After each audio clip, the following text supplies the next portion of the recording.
राष्ट्रवादीशी आयुष्यात कधी पटलं नाही. तानाजी सावंतांचं राष्ट्रवादी पक्षाबाबत वादाचं वक्तव्य. आज सोबत बसलो तरी बाहेर आलो की उलट्या होतात, सावंतांचं विधान. बोलणं ऐकून घेण्यापेक्षा सत्तेतून बाहेर पडा, तानाजी सावंतांच्या विधानावर अजित पवार गटाच्या उमेश पाटलांचं अजितदादांना थेट सत्ता सोडण्याचं आवाहन. शिवरायांचा पुतळा पडल्याप्रकरणी मागतो माफी. एकदा नाही तर 100 वेळा शिवरायांच्या चरणी डोकं ठेवून माफी मागे, मुख्यमंत्र्यांची प्रतिक्रिया. काल अजित पवारांनी माफी मागितल्यानंतर आज मुख्यमंत्री शिंदेंनीही मागितली माफी.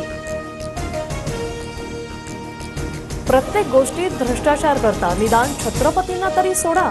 शर्मिला ठाकरेंची सरकारवर टीका. तर पोकळ पुतळा कुणी समुद्रकिनारी उभं करतं का, शर्मिला ठाकरेंचा संतप्त सवाल. पंतप्रधान मोदी उद्या पालघर दौऱ्यावर. पंतप्रधान मोदी उद्या बंगालवर बोलतील की बदलापूरवर बघू, मोदींच्या दौऱ्यावरून ठाकरेंचा निशाणा.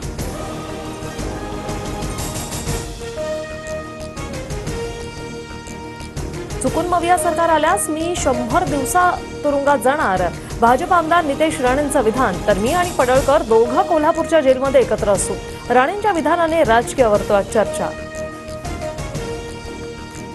1 सप्टेंबरच्या मवियाच्या मोर्चाला अद्यापही परवानगी नाही. मवियाच्या शिष्टमंडळाची मुंबई पोलिसांसोबत चर्चा होणार. राजकोटमधील शिवरायांचा पुतळा कोसळल्याप्रकरणी मोर्चाचं आयोजन.